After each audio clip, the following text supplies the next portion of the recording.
ভাই ওই তো মুন্না, এটাই তো রাস্তা না। ভাই খানবাড়ির লোকজন আসতে দে।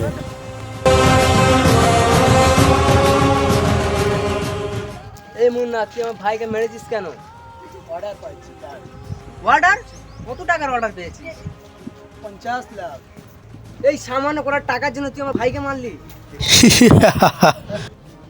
টাকায় গান্ধীজি সাহেব, টাকায় এই এলাকার বাপ।